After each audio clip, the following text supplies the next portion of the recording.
Before I get started, I have to say I really like this episode, but one of the critical problems I've noticed with the show is how the nature of the town and the characters can change between episodes in order to serve the needs of the story. The last episode, A Friend Indeed, started out with a ridiculously positive and uplifting musical segment that showed Ponyville as practically being an ideal place to live. This week, we have to show Fluttershy learning to stand up for herself, so of course nearly everyone she encounters is a complete asshole. I know the show is primarily meant for children, but I would argue that even young kids would still notice continuity errors on that kind of scale. We open up with Fluttershy feeding all the animals in her cottage, but her main companion, Angel Bunny, is being picky and doesn't want the food pellets that everyone else is eating. Luckily, Fluttershy already figured something like that might happen, and she has a salad ready to go just in case. Now, I'm not gonna lie, that salad actually looks pretty damn good. Like, it's actually food that you could eat right now. Still not good enough for Angel though, as he'll only settle for some kind of dessert that he found in a cookbook. It looks complicated though, and Fluttershy isn't even sure she can make it, and she makes one last plea for him to eat something before he— What the hell? Okay, I realize I don't have the exact screenshot for when this happens, but he just straight up slaps her in the face! The only time Angel has ever done anything like this before was in Dragonshy, where he chucked a carrot at her head, but in that episode he was trying to warn her about a cloud of smoke that was approaching, and the initial concern was that it might be a forest fire, so yeah, in that situation you want to get her attention any way possible. But here, he's just being a spoiled little shit! I should also point out this episode has a lot more violence than what we usually see on the show, but most of it is over the top and cartoonish. This tiny, quick slap to the face is the most disturbing part of the episode, partially because of how real it feels by comparison, and also in part because Angel will never, ever, ever be punished for it.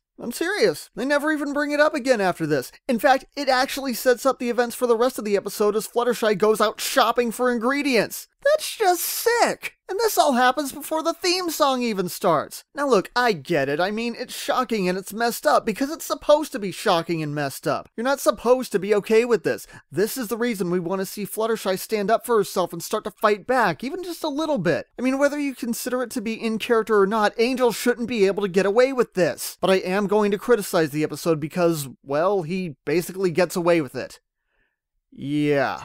Anyway, after the theme song is over, Fluttershy runs into some slightly less rage-inducing problems while shopping in the market. Seeing this, Pinkie Pie and Rarity step in to coach her on how to stand up for herself. When one guy takes the last bundle of asparagus— seriously? What kind of dessert do you make with asparagus anyway? Rarity flatters and charms it away from him. Now, it would be really easy to criticize Rarity for trying to manipulate the guy here, especially since he seems well aware that he isn't anywhere near as strong or classically handsome as she's pretending he is. But I'm gonna give her a pass here because she actually compensates him by giving him his money back. This one act does a lot to make everything feel fair, and as someone who's been especially critical of Rarity this season, I am personally very happy to see that we have the good Rarity back for the entirety of the episode. Meanwhile, Pinkie Pie settles an argument with the old Wabbit season, duck season strategy. However, when it's Fluttershy's turn, she just can't seem to get the hang of it very well, and she messes up Pinkie's technique so badly that the merchants almost look sorry for her.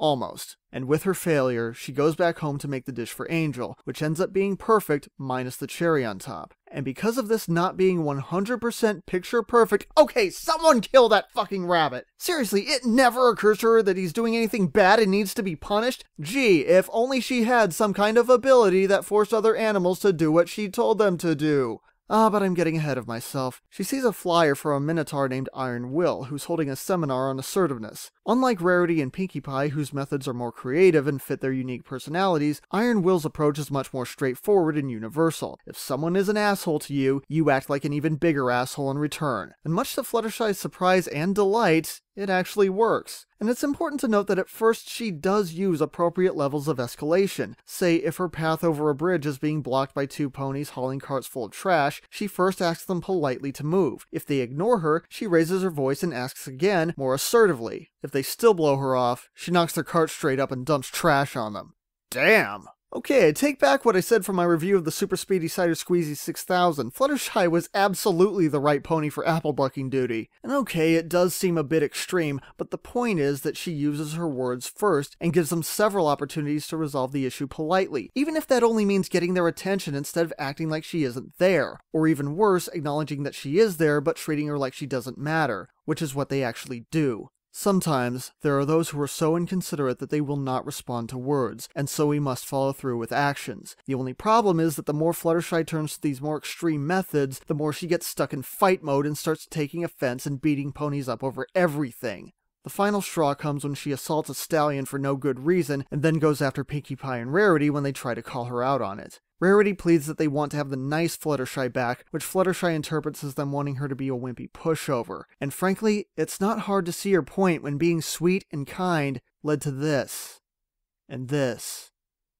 And this. Because the truth is, before now, she's been abused and taken advantage of, quite possibly for a very long time. All she wants is for it to stop, and she finally has a way to make that happen. But she is taking things too far, and the result sends her friends running away in tears, and she finally realizes that she's becoming a bully. Now, frustrated, scared, and confused, she locks herself away inside her house. She's finally accepted that she doesn't want to be pushed around anymore, but she only knows one way to defend herself, and she can't control it. Her friends come back and encourage her to find a middle ground, to see that being mean and standing up for yourself are not the same thing. But just at that moment, Iron Will shows up to collect his fee for the seminar. And this guy not only practices the techniques that he teaches, he's a master at it. This also means that he has an advantage in that he can tell when others are trying to manipulate him, such as when Pinkie Pie and Rarity try to stall him from talking to Fluttershy, and he knows how to counter that. We also learn here that he is, first and foremost, a businessman, and he's actually one of the most intelligent characters in the episode. For all of his intimidation tactics, he never actually hurts anyone or resorts to serious violence. In fact, the absolute worst thing he ever does is drop Pinkie Pie into a mud puddle after catching her potentially cheating him out of a business deal. And in case you don't think that's a big deal, remember, nobody likes to go to work all day and then not get paid for it. But, more importantly, if you're able to keep a cool head and just talk to him normally, then he is willing to listen and even try to compromise. Ultimately, Fluttershy refuses to pay for the seminar because she wasn't satisfied with the results, a condition that Iron Will had set at the beginning. And surprisingly, he ends up taking this very well and is actually more reasonable than most of the ponies that Fluttershy encounters during the episode. In the end, we see Fluttershy looking much happier as she's found a new way to stand up for herself, with one side effect apparently being the stare. Now, back in Season 1, it was revealed that the show's original broadcast order put more emphasis on introducing new story elements as opposed to showing events in chronological order. What we have here is an episode that seemingly takes place before the Season 1 episode Stairmaster, and probably Dragonshy as well. And like I said before, this is a good episode. It tackles a very complex subject, there's a lot of character building for Fluttershy, who I think definitely needs more attention on the show after this, and it makes great use of Pinkie Pie and Rarity. I still miss seeing half of the main cast, and I would have liked to see more of the process of Fluttershy actually discovering her final technique for being assertive before facing off against Iron Will, but those are mostly nitpicks and I understand that they had limited time to work with. My real problem is still with the fact that Angel never faces any consequences for what he did, and judging by some of the fan art out there, I know I'm not alone in this. Putting Your Hoof Down gets an 8 out of 10.